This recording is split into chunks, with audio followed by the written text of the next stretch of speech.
Welcome to One Sharp Sword, cutting through to what matters most. I'm your host, Dr. Wayne Pernell, the exponential success coach and president of Dynamic Leader. Today, I have a super special guest. He's, you wouldn't think that somebody who starts out with the idea of, well, he's got ADD. He had ADD. He's gone from ADD to rock climbing, to battling sugar, to becoming an expert in nutrition and holistic wellness, and sprinkled in with a little expertise in parenting as well. Adam, welcome to One Sharp Sword. Yeah, thanks for having me, Wayne. I don't know if there is such a thing as expert parenting, but we're doing our best, that's for sure. If you're not, if it doesn't involve duct tape or something, then you're good. It's parenting level 3. It's awesome. Yeah, good. Kids don't come with instruction books, do they? So no, parenting does not come with the manual. So yeah, right. I appreciate that. My expertise is in nervous system regulation and working mostly with busy parents just to really find a way to live with more peace in their relationships and more nourishment in their connections. That's awesome. Yeah. So nervous system regulation is a big area. Yeah. And we think about nervous system as, well, it's the brain, it's all the nerves, it's what makes me anxious. It's kind of all of those. It's you even dive into, without being in a medical specialist, you're looking at endocrinology of some sorts, like what are the foods we eat that regulate our hormones, that kind of thing too, right? Yeah. I mean, the majority of my own experience comes from my childhood and what I went through in terms of my diagnosis with ADHD and lack of understanding of why I behaved the way I behaved, and also subsequently the lack of my parents providing the right support for what I was going through as a child, which most of us are going through. And so as I got older and had my rock bottom moment in my mid-20s, becoming pre-diabetic and overweight because of my impulsiveness and my addiction to sugar, I found access to being able to work with my own mind, the neuroplasticity of my own brain and my nervous system in a way that gave me peace from my ADHD. And that came through the form of rock climbing when I discovered rock climbing. And rock climbing had taught me how to start to regulate my response to stress in a way that I never knew was possible as a child. And that kind of became this big door opener for how I got to live the next 20 years, which is what I've been doing since I discovered how to actually optimize my stress response. So let's talk about that, because you said a lot of things that we may have to back up and kind of define. Totally. Right. So, I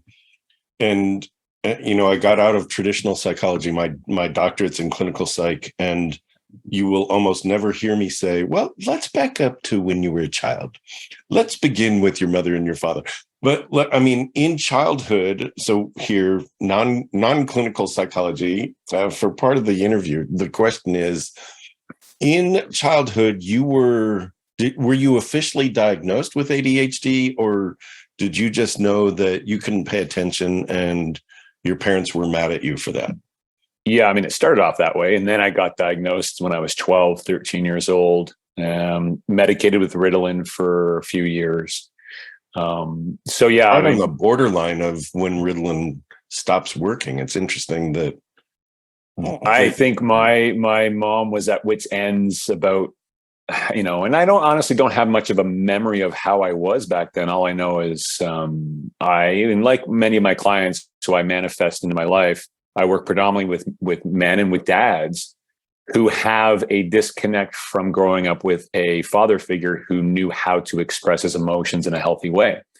Right. So that was my experience. And so I had a lot of self-esteem, self-worth, shame, guilt thoughts as a child that became a large part of my subconscious belief system and self-sabotaging thoughts that turned into impulsiveness as I got into my teens, and inability to, I guess, maintain focus and find something I was passionate about. And so, like, I think a lot of parents who don't know how to provide a space of safety for those kids, and this idea of co-regulation, then what do we turn to as kids? And, it's like in adults too, we turn to escaping. What do we turn to escape? And so for me, that was sugar. I just found myself completely involved in any way to get my hands on sugar, and that just perpetuated my problems into my mid-20s. That's a tough one. You're in a place where it's the wounded healer who can heal. And so you've grown through some experiences. The emotionally absent father leaves you wanting. And I think it's an amazing thing that you're able to step in and go, this is how you be present, men, especially this, any parent, but, especially as you're working with men, this is how you're emotionally present. This is how you can do it. The idea of seeking, do you think you would have gone to other drugs had they been as readily available as sugar? Or do you think like sugar was the thing that was just filling you up? I mean, as we know, it's sugar and the screens, the two things that are not illegal for kids to have access to, but yet act very much in terms of the dopamine effect. Would I have turned to anything else back then? I had no control over my impulsiveness for those, because I was just constantly escaping and trying to feel some resemblance of happiness. And so, yeah, it was definitely quite possible. I mean, as I got older, sugar was so prevalent in my reactive behavior. I never did turn to alcohol or illicit drugs, which I got very fortunate, because into my 20s, I was still, patterned in the same way of thinking. My 70,000 thoughts a day on average were really about my past and the depression and my need for my future to somehow become different, which left no space for presence to be where I could cultivate a deeper relationship with myself and also with what was possible in my life. Yeah. And it absolutely starts with yourself. And if you're bouncing everywhere externally to get that, to get fed, literally, and to light up dopamine, among others. That's a tough one. Rock climbing. I want to know how you found it, and I was going to say something about what it does. I would prefer it actually if you said kind of like how the focus works and what that does for your brain. Yeah. And so, by no means do we all have to use rock climbing as a way to gain access to this, but it just so happened that was what presented to me the power of my own possibilities and the ability to work with my own mental and physical health. The first moment I just stumbled upon an indoor rock climbing gym. I think I was 26 years old, and I was overweight. I was with another friend of mine. We were both overweight. We both did not want to buy another gym membership, because every time we did, we felt so guilty and frustrated after we'd miss a day or a week. And it's like, oh my God, my self-esteem is already so bad. So when we stumbled upon this gym, and I remember the first time I went in and got the harness on and got on the rope and, started to climb up the plastic holds, and I got about 10 feet up and went into a full blown panic attack. And, the sweats and the heartbeat pounding and yelling at my buddy, let me down. But there was something that happened that I felt was different from other things that I have felt before. There was this moment of almost a sense of, wow, I just did something that pushed me into a very uncomfortable place, and I'm still alive. I want to interrupt you because there's some key points here. This is so good. You've got to push into the uncomfortable place. Yeah. Right. That for any change to happen, and for you to get to the place of, I was having a panic attack, and then I realized, it's like, that's huge, because sometimes we experience fear because it's unknown. Yeah. And what we're experiencing is this is unknown. It doesn't mean it's unsafe. And the psychological safety actually is there. You in rock climbing, and it could be anything. It could be dancing. It could be learning to play guitar. It could be anything where you are focused. You took control. And I think for you, that was something that was not a familiar feeling. Like Totally. there's nothing like you're the one that put one hand up and pulled yourself up. You're the one that put your foot on the next ledge and moved yourself up, even just 10 feet. Yeah. You were in control. And at first it was very chaotic because I didn't understand the biological mechanism of the experience. I just knew that there was a feeling I had about myself where I had a glimpse of feeling proud. It was like, oh my God, that's the feeling I like. Wow. Thank you for bringing this into my life. Now all I'm going to do is climb because it's the only thing that I knew that made me feel that way. And, I quit my job.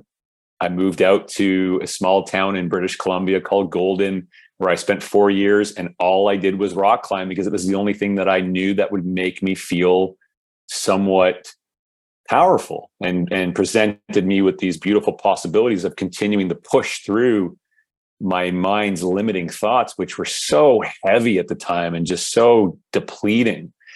And so I just wanted to keep learning, how can I keep pushing through this discomfort in a way where I kept elevating my ability to live in my possibility. And once I understood the biological mechanism of that, that's when I realized, wait a minute, I think there's something here that I could be teaching now.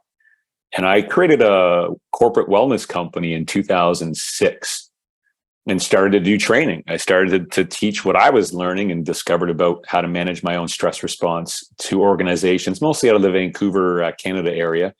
And realized pretty quick there's a healthy appetite for utilization of tools that actually fit our busy lives. And most of us don't realize that this isn't difficult work. Sometimes we just don't have the right structure and approach around it. We don't think that we have access to it. We think it requires going to a gym, putting on the harness. It's like, it's right there. Yeah. It's right there. Like, for those working at a desk, it's right there. And you'll be able to talk about that. Tell me about your corporate wellness program. Yeah, well, and I spent from 2006 till probably 2016 doing a lot of that work. I was working a lot with the Canadian Mental Health Association. I was certified as a psychological health and safety advisor. I moved away from that in 2016-17, just because I was just tired of the convincing game. I would have beautiful decision makers say, yeah, this is beautiful. Let's do this. We want to support because there was a big rise in 2010. There was this massive rise from a lot of the organizations that I was working with in their cost for their benefits. And so when we would have these interactions around what we can do next for their employee base, they asked me, well, what do you think is going on here? Because we've seen a massive rise in the use of pharmaceutical medication prescriptions, predominantly around anxiety medications and depressive medication.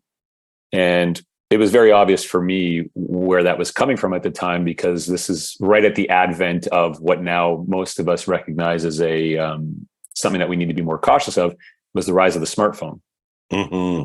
So a lot of organizations at the time, when I was sharing to them the dynamics of what social media and the smartphones are actually doing to your nervous system, a lot of them said, you know what, we really do understand and we appreciate it, but we don't want to go there.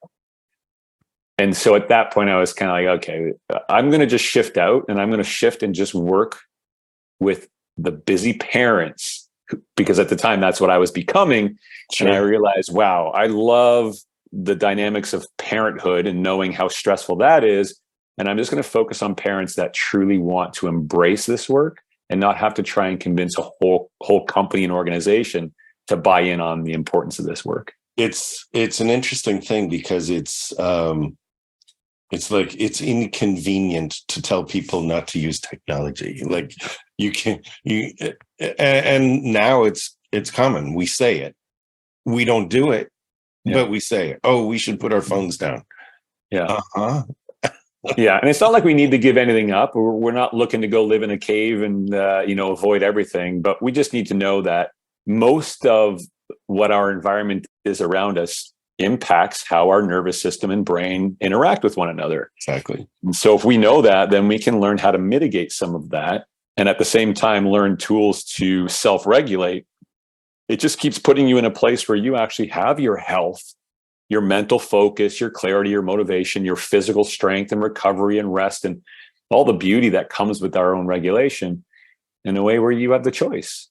And I never knew I had that choice. And climbing opened the doorway to realize, wow, I'm not knocking the medical system, but nobody once ever told me when I was growing up with ADHD and my parents were, had no idea what to do with me. Nobody ever once said, teach yourself how to regulate your own nervous system through these very specific practices, and you'll start to see relief from that. It never came up as part of a possibility for me. I mean, it was being talked about, but it wasn't being talked about. Right. Yeah. And now you're leading the campaign. Really. I mean, you're one of the very few. There are a few loud voices out there about this, but yeah. So well, and I appreciate that. I think what a big part of that is, especially for us kids that are diagnosed with ADHD, as an example of maybe that impulsive behavior, we don't have parents who know how to regulate their own response to their lives. Yeah. So they can't co-regulate our emotional experiences as we're kids. And so we're left to fend for ourselves emotionally. And we know that becomes a very painful place for us kids because the brain likes to feed off of our reactivity because of the dopamine effect and the adrenaline effect. And so if we don't have a parent that can hold a safe place for us through their nervous system for us to integrate our own emotions, we become an adult stuck in a child's brain without the ability to regulate and move into these uncomfortable places in a way where we have strength to do that and resilience to do that. This is huge. And some of the language you're using, I really want to underscore co-regulation. Co-regulation for a child means that you are creating a safe environment as the adult, that the child can be expressive, but also has boundaries with you. And I think that's huge. You're going to explain that, please. And then, if you've got like a handful of tips, start now. This is how you regulate yourself. This is how you can give that gift to your kids. Like, let's go there. Yeah. Well, and the co-regulation piece, again, it just kind of fell into my experience because I found myself in a position where my commitment to my own regulation, and this isn't about, and I'm not knocking meditation or a great yoga practice, but it's not about that. It's about nourishing the relationship between your brain and your nervous system all day. Yeah. It's like blood sugar. You're not just going to regulate your blood sugar in the morning with a healthy breakfast. You have to manage the way your blood sugar is operating 24/7. It's the same with the brain nervous system relationship. We have to know that this is happening 24/7. And when I started to map out where I was feeling very anxious and frustrated with things and put a flashlight on that a little bit, I was then able to heal my nervous system in the moments my brain was trying to get me to be reactive. Like, so for example, a classic one is, I used to live in Toronto. Toronto's a very anxious city. I lived with road rage every single day. And this was one of the first places, once I got, understood from climbing that I can regulate my own response in the moments of life. I said, okay, I'm going to do the same breath practice. It's a breath practice I call heart flow. It takes 33 seconds to do. And I realized, wow, I can actually reset my own stress response right here, right now, while I'm in traffic. Same with my sugar addiction. I brought it to my sugar addiction. And the moments I grabbed the cookies, I said, okay, hold on, Adam. Yes, I know you want to, my brain, I'm talking to my brain. Yes, I know you want me to just eat these and shove them in, but I'm not. I'm going to just breathe 33 seconds. It's a very specific practice, but it helps to create immediate presence in the parasympathetic nervous system, create that coherence so that you're thinking cleaner and clearer and making a smarter choice, or at least you have the choice to make a smarter choice, where most of my life up to that point was just a slave to my own reactivity. Most people are slaves to their reactivity unless they are mindful of, oh, there I go again, or, wow, this person in traffic just cut me off and I feel like, and it's like, just stop there. What do you have a choice of how you feel, and you could let it hijack you, or you could have a different response versus reaction. Yeah. You've talked about choice in various ways. Choice is, as a human, we are given that, and it is the most powerful tool that we have. And if that's hijacked, if that is, if there's a reactivity versus a response, we feel out of control. And so it's sort of like, oh, the cookies, yeah, why not just 1/6 the whole sleeve or the whole box or whatever. It's like, oops, and then it's oops. Then it's, what did I just do? How do I undo what I just did? And I'll never do it again. And the promises, and there is an addictive kind of quality of self-talk that happens. And do you want to talk about the breathing thing? It's not the alternative nostril thing, or is it? No. I mean, so just so anybody who hears this and is interested, I have a free download off my website at clearimpact.io, and it's the 5 steps on how to do, and it's a video training of me teaching this breath practice. But essentially, it's a 4 in, 7 out rotation of 3. Okay. 4 in, 7 out, 4 in, 7 out. The key is the rhythm, keeping the rhythm very clean on the in. So through the nose on the in, and on the out, it could be the mouth or the nose. Yeah. And I would know, so this is based off of heart rate variability, HRV. And that's what climbing taught me. I'd be in this such extreme position high up on a wall, hundreds of feet of exposure all over me, and going into an anxiety attack. And it's like, whoa, this cannot happen because this is real. This is a real fight or flight moment that if I don't calm myself down, I am in big trouble. And I would do this process where I would close my eyes. I would put my hands on the rock. I'd put my forehead on the rock. And I still do this to the day with trees. I'll go out and I'll do this with a tree to calm myself down. But I was doing it on the rock. I and I would do this rotation of breath. And then I would open my eyes and I would have all my power back. I'd feel back at peace, feel my own recovery, feel stronger. And it was all within a minute. And that's when I realized there's something about my own biology that nobody had told me was possible. And I think other people would like to know that they can do this too. Absolutely, yes. Is there on the rotation 4 in, and for those listening, it's breathing in through your nose to the count of 4.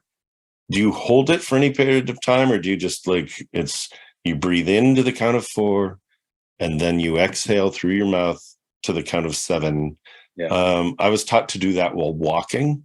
It changed my posture. It changed my gait. It changed my it stopped me from being out of breath. When just simple walking, which depending on where you're walking, and I do a good amount of walking when I'm in New York. But it slowed everything down, and it made it it's a great process. It truly is. And I don't know if you notice this, but when you talk about it and when I talk about it, our voice goes to that very kind of, it's like you're just going to breathe into the kind of 4 and you're going to breathe out to the kind of 7, and it's kind of much more relaxed just in thinking about it. So it's funny because I know in my own experience and a lot of my clients, they're constantly being told the ways that they should implement things to be healthier. Obviously, we know a fitness program and a diet, all of those, from my experience, have created more stress because it became something I have to find a way to fit into my busy life that now is going to get me to a result that I think I need to get. And the only way I can get there is if I commit to this. And it's like, can it be that simple that a breath practice is all we need to be able to create space for us to increase our capacity to do more? So it's like, the more that I focused on heart flow, 3 times or more a day, it's less than 2 minutes a day. All of a sudden, me and my clients, and this is across the board, with a commitment to doing this 3 times a day, less than 2 minutes a day, you find yourself more and more in a consistent position of self-regulating your natural process of rest. That is something that I know I avoided forever. My brain wanted to avoid forever. And most of us are like, rest? Oh my God, no, I'm not lazy. I'm not useless like that. I'm not going to rest. Well, it's not the rest where we're like sitting on a couch doing nothing. It's a rest where you're biologically providing a rest for your nervous system to come back to equilibrium, come back to peace, create more presence, and allow you to operate from an energy that's so much more efficient than just being a cerebral life experience. Yes.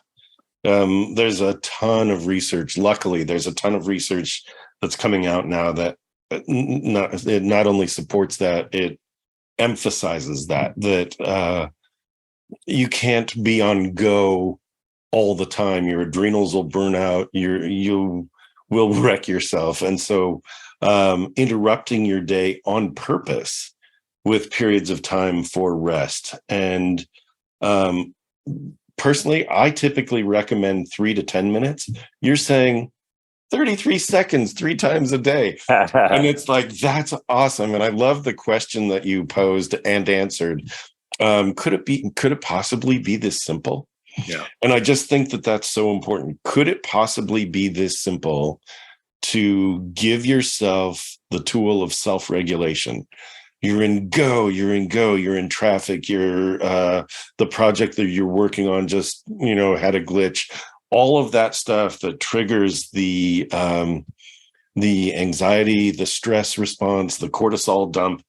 Yeah. You can get back to, and this is not medical advice, because neither of us are physicians. That said, it's anecdotal, and you can get back to, at least we have experienced that, a place of great peace and self-regulation. So it's so easy to access your own breath, right? It took something, though.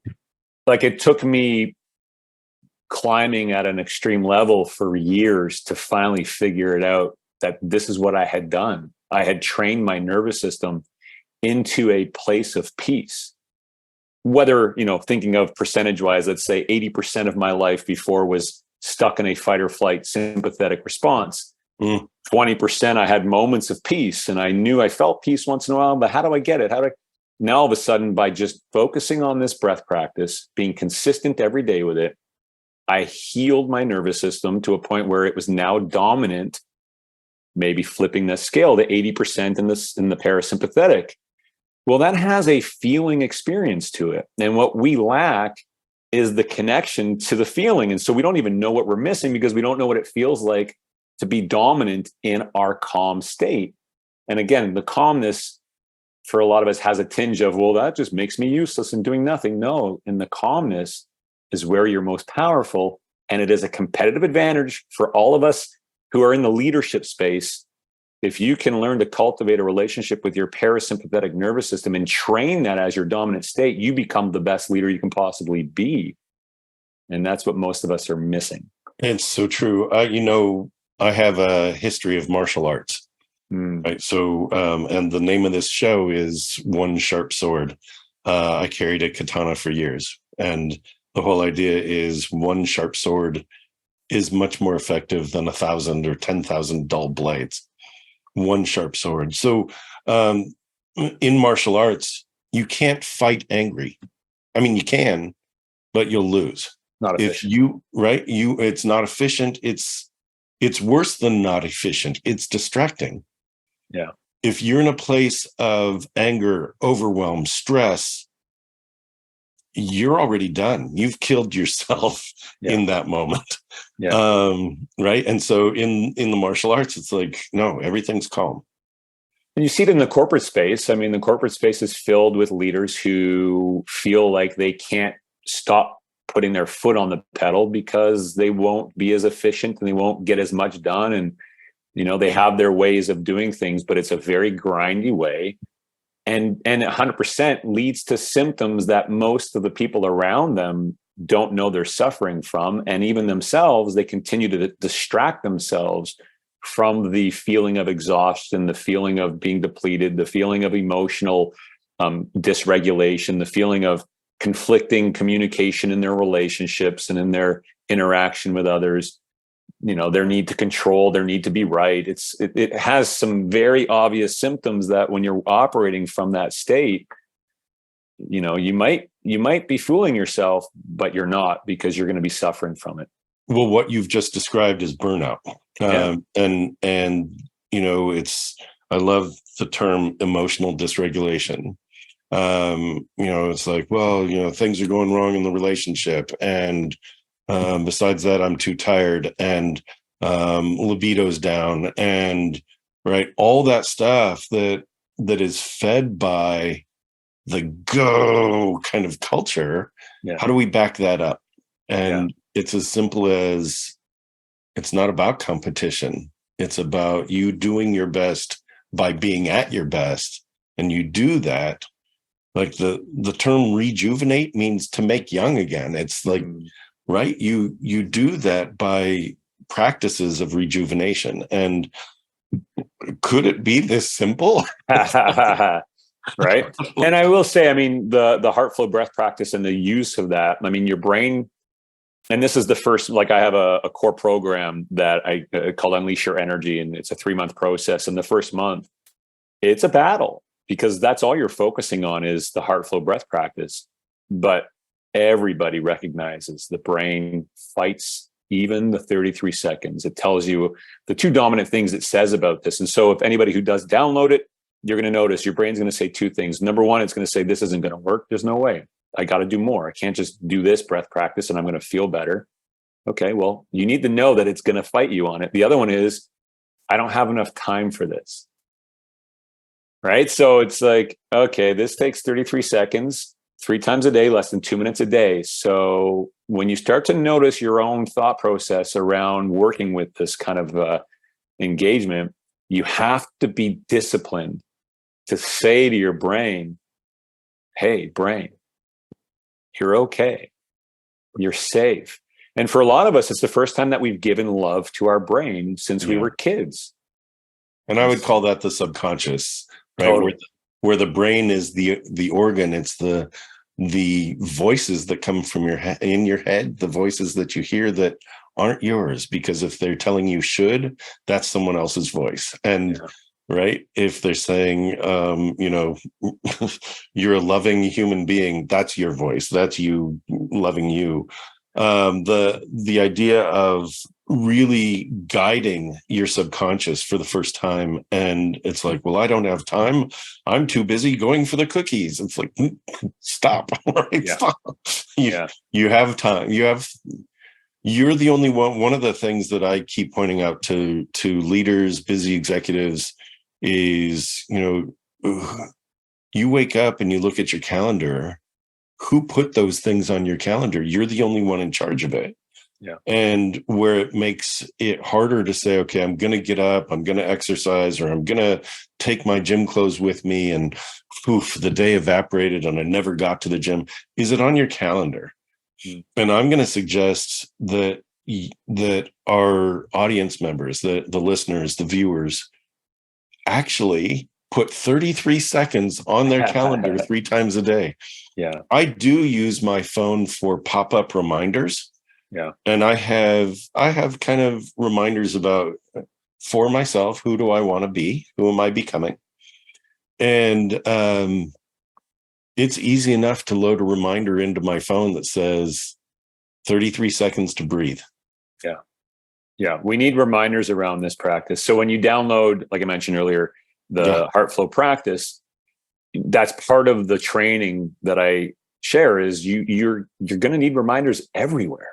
Yeah. Use your phone, use some sticky notes, elastic band around your wrist. The thing is when you notice the reminder and the reminder shows up, your brain is going to try to distract you from actually taking the moment to pause and do it. Yeah. And for those who are so committed to this and do it, there's a significant experience, which is what we want. We want the feeling result of this. And the feeling result is a connection to presence. And presence is where you can cultivate a different relationship with how all of your life can be experienced.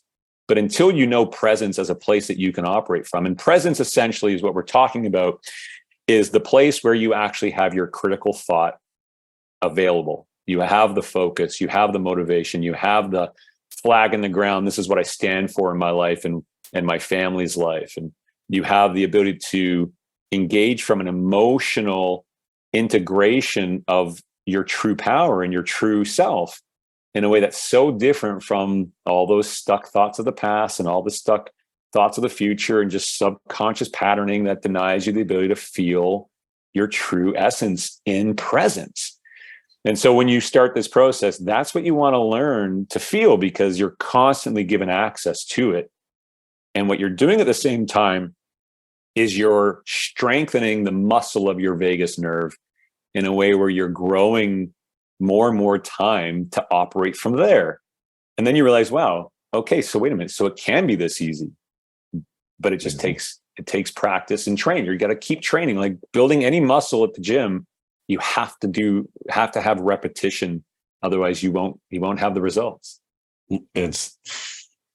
Everything takes a little practice, especially when it's new. Everything's going to take practice, even 33 seconds at a time.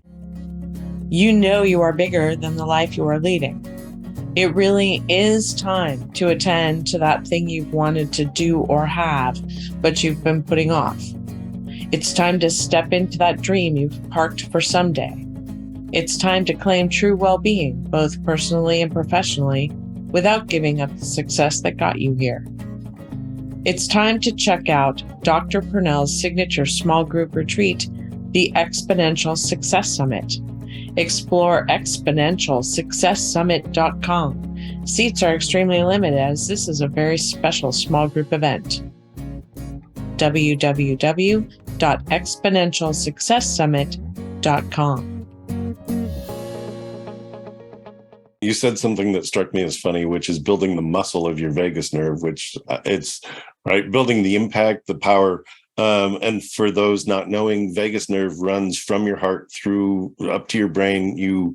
It regulates your breathing, your heart rate, everything, and your breathing affects the vagus nerve as well. So vice versa. And when you have control of that, you actually are able to be back in a place of presence.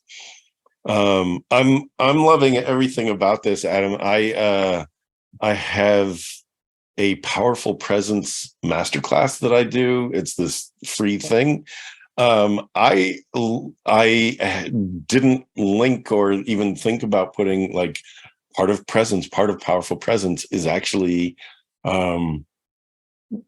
just being super aware, it's not necessarily presence outward. It's like start with being present inward as well. And I will say that I didn't grow up understanding that. I didn't have a feeling experience of presence within myself. I just was so stuck trying to avoid the emotional pain of my childhood, which was not the worst childhood. I just didn't have a dad who knew how to love me. So, okay. But that still has a very deep impact in our emotional frequency and how the nervous system operates. When I started to engulf myself in presence through doing this training around the nervous system, I recognized pretty quick there's something about how I'm feeling about myself that is lifting my spirit. And I will say, and I know a lot of my clients, this is what they manifest. The more that they cultivate the strength of the vagus nerve, and they feel more connected to presence, and they commit to the practices when they feel triggered. And it's not about perfection. I still yell at my kids. I still fly off the handle when they won't put on their clothes and get out the door. But instead of 7 days a week, it's maybe twice a week. And what I will say is that what I have manifested most is, and what I feel is the most powerful manifestation has been the curiosity in other human beings. Mm. And I know that is me being in love with myself, being in a regulated state where I am now delving into what it feels like to actually be a conscious human being holding space for co-regulation of another. And I think if we understood that and we knew how to do that, at least from my experience, and I know from my clients' experiences, it's the most fulfilling feeling experience we have had. And that relates to the human need element of our existence. And it comes from presence. Yes. It's fabulous. Adam, seriously, this is fabulous. I want to repeat part of what you just said. I'm taking notes. If you see me looking down as you're talking, it's because I am deep into my notepad. Being a conscious human being holding space for co-regulation with another. One of the things you've said that so amazingly well. I talk about people just want to be seen, right? Can we acknowledge each other? Can we say, I see you before, hey, how are you? And it's like, hey, how are you? And I'm off to the next thing. I see you, dear human. I see you. Yeah. And it becomes so powerful. It's and our words reflect it. And so I'm very mindful now when especially in the presence of other men, like I'm I'm very curious of other men that I meet to explore their emotional experience of life, because I have given myself the opportunity to explore my own. Yes. To now know that I'm for the most part, I'm very in love with myself, like not egoically, but more of I know how to push through my limiting thoughts in a way where I feel a consistent state of growth. And so I'm curious when I'm in the presence of another to feel, where are you in that process? Are you like, what can I learn from you at the same time? But also I know that I'm not sharing words other than I maybe will ask a question to then feel the frequency of their words. So I can feel, where is their nervous system at by the words they're sharing. It has a frequency to it. Isn't that amazing? I'd like, where does that come from? But I know I feel it. So it's like, that is coming from my ability to hold presence. And whatever the science of the quantum field and all that is, it's real. Most of us are just so distracted in our own heads that we don't truly hold space to feel another human being and provide them with a space to feel seen. Agreed. Oh, and then you think, if you extend that, so I have a process with my clients when they're ready, where they do this with their parents, if their parents are still available.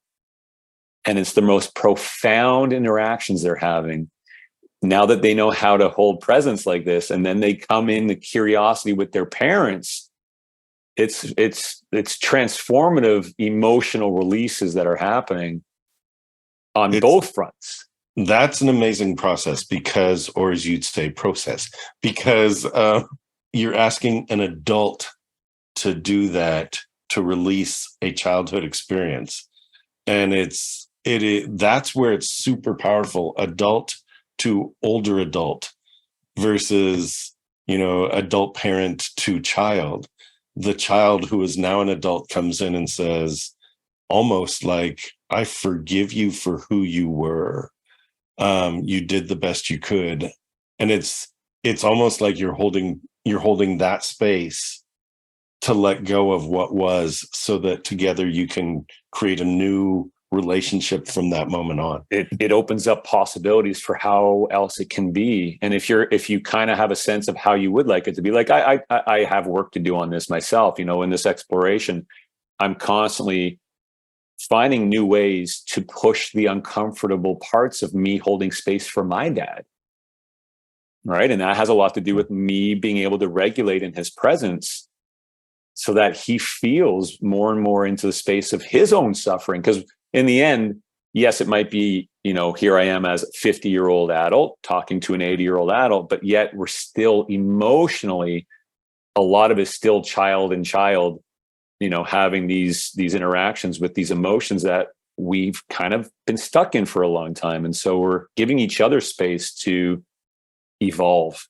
I think part of that work specifically is actually where you are coming to it saying, I no longer need anything from you. Yeah. Right. And that's part of the release, that, and I think men with their fathers, especially, I believe this happens with boys to moms, and certainly, girls and women with their moms, and to a degree, their dads. I think there is a difference, but I think here the idea is I no longer require anything from you. You gave what you could at that time. You are giving what you can at this time. I choose, powerful words, to show up differently with you, for you, and in support of you. Yeah. And actually you shift the dynamic so that you're not requiring anything from them, but actually being in support of them. Yeah. And that's huge. That's transformatively huge. So, well, and selfishly, it's the feeling that I get from holding that space that I love. So why wouldn't I do my best to calm and this is a lot of in the moment. I'll be interacting with whoever it may be. And if there's a word they say that triggers me, it's my responsibility to notice the nervous system shift, the brain's desire to use the word that they just said to keep me looped in these thoughts that's denying me from continuing to be in my own growth in the moment. Yes. And that's when I would verbally say, okay, hey, listen, Joe, Steve, whoever it is, I'm just going to take a moment. I just want to reset myself so that I can really be here again to hear you, because I was triggered for a moment. And I go into my heart flow and I'll reset it and then right back in. It takes something though to know what is the dynamics of this possibility and to be committed to it. But once you do have the structure and the right tools, it's really something. So I'm smiling as you're talking, and it's powerful and it's brave. Yeah, when you're in the moment with a friend, with a coworker, with whoever, and you feel something inside get like, that's the trigger. I had somebody this morning trigger an integrity thing for me, and it's like, my response was, how dare you? You know who I am. How would you dare to cross that line and imply that? And it's like, I'm not in the place to reply right now, because that it would be ugly, and it's not who I am either. So let me think about what's going on for the other person, that he would write that, and what I need to do to respond in a way that he can hear it. And it's sort of what you did in the moment with others, and you can do this in the moment. That's what's great about it, is I'm going to take a second to just kind of reset, because I don't think I'm in the space to be able to have the conversation that you want to have. So hang on just a second. And now you think in terms of parenting. Right. Again, it's not about perfection, but in the moment that I'm trying to get my kids out the door and I've got a podcast to record or whatever it is, and my nervous system or my brain loves to try and feed off of that. It's like, my kids they know when I close my eyes for a moment, they know what I'm doing. And I reset And now it changes. And and you know this, but for your audience, what it does is it also puts us as parents in a position where our kids can't, or the child's brain can't use the parent as a source of a trigger anymore. Right. Yeah. So now there's a whole other dynamic of possibility of the relationship where you're no longer perceived by their brain as a source. You have more capacity to enjoy what the behavior becomes from that. So 2 things here. One, when you do that, you actually become more trustworthy with your kids. Absolutely. You create a boundary. That boundary is not crossable. And it's not like I'm holding the boundary. It's more like that's the boundary. Yeah. You've reached the boundary. There is a limit, and it becomes conversational. And you said something else, and it was like definitely that. So yeah. And I had it, and it's gone. But yeah. But the dynamics of communication starts to change as we hold space to honor our own self dialogue and create presence in our own self dialogue. You hold space for all new possibilities in terms of your kids and where they are in their, and also with your partner. Definitely. You know, the friction in partnerships, and the reason why so many partnerships end in split is because nobody knows the dynamics of their own stress response and how the brain is using the partner as a source of a trigger.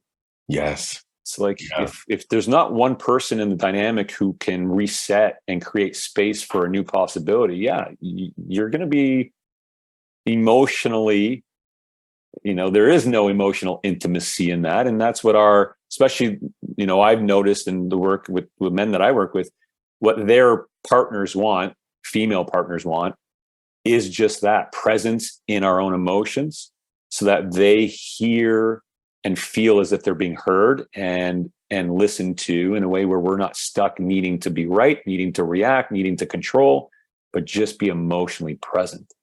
So it transforms relationships as well. Hugely transformative. And the thing that I wanted to bring back was being able to be in a place to recognize what has triggered you, that to recognize that the person before you is not necessarily their behavior, and to separate out that behavior might be unwanted, but the person is worthy of love. And right. And so that is something that was a huge aha when I was working with parents, that was like, oh yeah, I can love my child and not like them for their behavior in the same moment. Yeah. It's like, yes. Yeah. You can be in a love space and still not like what just happened. Yeah. Absolutely true. And to be in that place and to be able to step back and go, this is the safe love space. Don't tarnish it. Right. Yeah. Like this is what I'm creating for us. Totally. That's magical. So yeah. I love that everything you brought. Thank you, Adam. This is really great. What did I not ask you? What are you hoping that I would have asked you? What else might you impart? And then part 2 of that is, how can people find you? What's the easiest way? Yeah, I mean, I guess there's a few things. Just for a recap, so Mother Nature's law is abundance. It's supposed to be easy for us to tune into our natural flow state, the abundance, the fulfillment, the growth we want. It just needs the right space. The nervous system and the brain relationship needs the right space to show you what's possible. So I invite the heart flow breath practice to be something that brings you inward to feel that experience. Again, clearimpact.io is the website, clearimpact.io. You can grab a copy of the training of the breath practice. And the other part of it is, this isn't a solo journey. And what tends to happen in the dynamics of our minds is we become very isolated and very lonely. And so structure is important, but also community is important. And I highly recommend finding a community that resonates in terms of this conversation around co-regulation. When you find somebody who has the power to hold space for you to explore inward to your own emotions, you kind of want to hold on to that in the most beautiful way possible, because there's some real power in that. That's so great. That's awesome. And so we are sending people to clearimpact.io. If people want to reach out to you directly, do they do it through that website, or is there a different way of reaching you? Or you can, or email Adam@clearimpact.io, Adam@clearimpact.io. Feel free to shoot me an email if you want to do a breakthrough call together. I'm happy to jump on a coaching call with any of your listeners who feel like there's some value in this exploration and wanting to commit. It is a commitment in terms of the practices, and but there's a beautiful structure and community aspect to the program. So I'm happy to chat with anybody who's interested. I think that's great. I think that having you as a resource, your background, your ability to create presence, and your ability to teach others that, it's awesome. It's really great. Thanks for having me, Wayne. I really appreciate sharing time with you. Look forward to further collaborations together. Indeed. Thank you, Adam. Yeah, truly. I'm going to say the website one more time, clearimpact.io, Adam Hart, Hart, and it's adam@clearimpact.io. Pretty easy to get to. Breathing, pretty easy to do. Be conscious about it. So cool. This is great. Again, thank you, Adam. Appreciate you being here. Thanks. Appreciate it, Wayne. Okay. This is One Sharp Sword, cutting through to what matters most. I'm your host, Dr. P, Dr. Wayne Pernell, the Exponential Success Coach. And I've had with me as my guest, Adam Hart. And please reach out to him at clearimpact.io. All right. We'll see you here next time. Thanks for joining us on One Sharp Sword.